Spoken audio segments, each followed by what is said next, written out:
नमस्कार।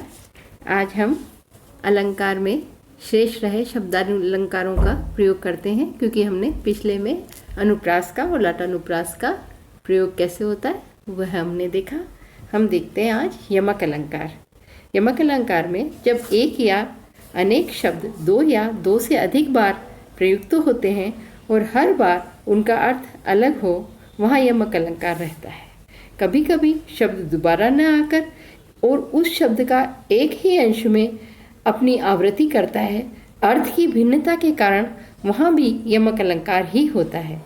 इसकी पद्यबद्ध परिभाषा भी कवियों ने दी है, जैसे भिन्न अर्थ फिरी फिरी जहाँ, कोई अक्षर वृंद आवत है सो जमक की, बरनत बुद्धि बलंत। इस प्रकार से यमक का सुंदर वर्णन यहाँ पर उन्होंने किया है।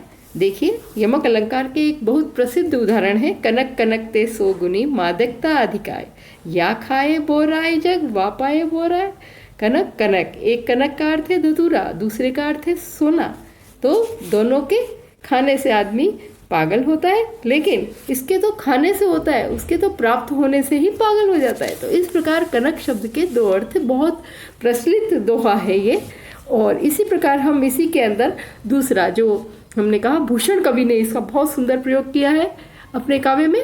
देखिए, ऊंचे घोर मंदिर के अंदर रहने वाली, ऊंचे घोर मंदिर के अंदर रहाती है ना। तो इस प्रकार से बहुत सुंदर यमक का प्रयोग से भूषण कवि ने किया है, और इसके बहुत सारे उदाहरण हमें काव्य में देखने को मिलते हैं, और ये चमत्कार व्यक्त होता है इसके प्रयुक्त होने पर, प्रयोग करने पर। इस प्रकार से यमक अलंकार बहुत प्रसिद्ध अलंकार है। दूसरा अलंकार हम देखें, श्लेष अलंकार। जब वाक्य में एक ही शब्द के दो या दो से अधिक अर्थ निकलते हों, ऐसे अनेकार्थी शब्दों के प्रयुक्त होने पर श्लेष अलंकार रहता है। यह अलंकार ऐसा है जो शब्दालंकार तो है ही, साथ ही विद्वान इसे अर्थालंकार भी मानते हैं। जब वक्ता के द्वारा एक अर्थ में कहा गया शब्द श्रोता के मन में दूसरा अर्थ व्यक्त करता हो, वहाँ श्लेष होता है। और जब दूसरा अर्थ भी वक्ता के द्वारा ही अभिप्रेत हो, वहाँ श्लेष अलंकार अर्थ श्लेष कहलाता है, उसको अर्थ के रूप में, और अर्थालंकार के अंतर्गत आता है। कुछ विद्वानों का विचार है कि यह शब्दालंकार न होकर अर्थालंकार है, क्योंकि शब्दालंकार में चमत्कार सुनने मात्र से प्रकट होता है, लेकिन यहाँ तो अर्थ से होता है। लेकिन फिर भी इसे शब्दालंकार के अंतर्गत ही माना जाता है। और इस प्रकार से इस अलंकार के अंदर बहुत सारे हैं, जैसे ये जो मैंने उदाहरण दिया है, पानी गए न उबरे मोती मानस चून। मोती का, मनुष्य का और आटे का, तीनों में पानी होने पर ही चमक बनी रहती है, और इनके चमक चले जाने पर कुछ भी नहीं, क्योंकि मोती की चमक मानस की इज्जत और चून यानी आटे में जो उसकी गुणवत्ता है पानी मिलने से ही आती है। तो इस प्रकार से श्लेष अलंकार अपने आप में बहुत ही प्रसिद्ध है। दूसरा देखिए, इसके कुछ उदाहरण और भी देख लेते हैं हम, जैसे चिरंजीवी जो रीज रो क्यों न स्नेह गंभीर, को घटी वे ये बर वृषभानुजा और वे हलधर के वीर। इस छंद में वृषभानुजा और हलधर को में श्लेष अलंकार है। वृषभानुजा के दो अर्थ हैं, वृषभ की अनुजा यानी बेल की बहन और गाय, और दूसरा है वृषभानुजा यानी वृषभानु की पुत्री राधा। इसी प्रकार हलधर के भी दो अर्थ हैं, एक हलधर हल को धारण करने वाला किसान, और दूसरा हलधर बलराम। तो दोनों के दो दो अर्थ होने से यहाँ श्लेष चमत्कार प्रयुक्त हुआ है।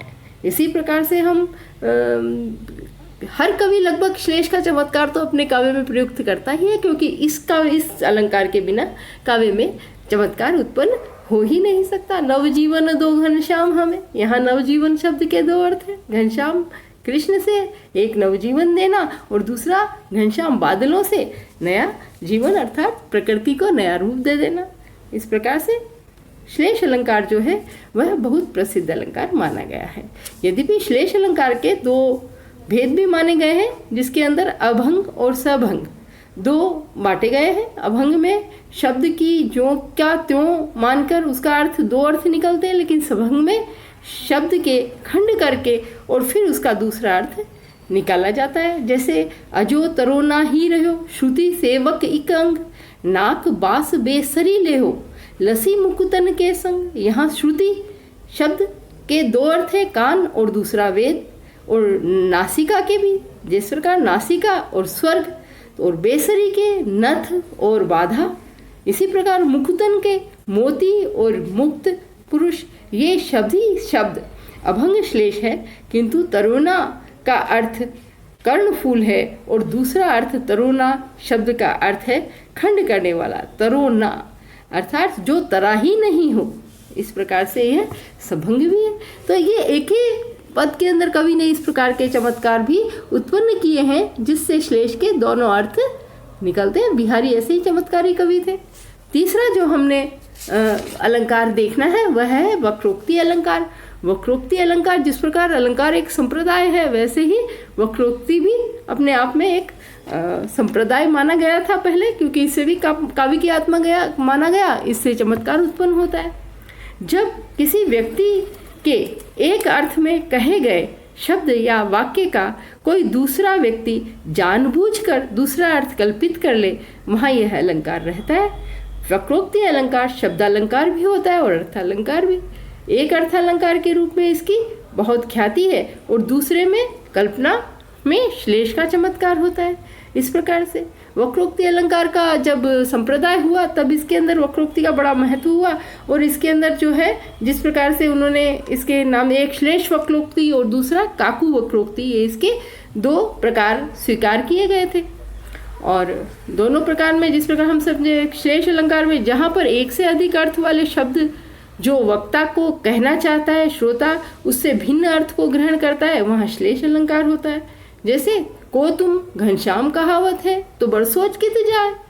इसी प्रकार से पार्वती ने पूछा, हे पशुपाल कहाँ सजनी। पशुपाल का अर्थ यहाँ पर शिव है, तो लक्ष्मी जी ने कहा यमुना तट धेनु चराए रहोरी। वो तो यमुना के तट पर धेनु चरा रहे, क्योंकि कृष्ण भी पशुओं का पालन करते थे, गोपाल थे इसलिए। तो इस प्रकार से जब जहाँ श्लेष के आधार पर वक्रोक्ति की जाती है वहाँ वक्रोक्ति अलंकार श्लेष रहता है। और काकू वक्रोक्ति में जब विशेष प्रकार के कंठ स्वर से भी एक अर्थ से में कहे गए शब्द या वाक्य का दूसरा अर्थ सूचित होता है। कुछ विद्वान इसे वक्रोक्ति नहीं भी मानते और कुछ मानते भी। ये वैसे व्यंजना के आधार पर है। मैं सुकुमार नाथ बन जोगू, तुम ही उचित तप मोकह भोगू।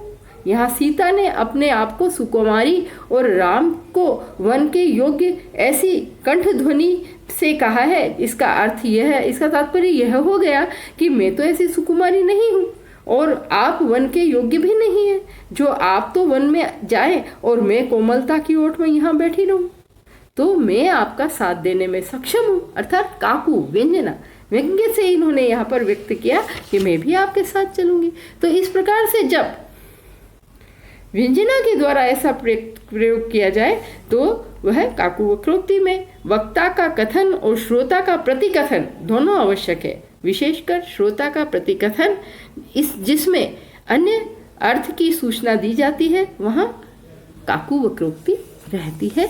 अगले हमारे इसमें वीडियो में हम अर्थालंकार की चर्चा करेंगे। धन्यवाद।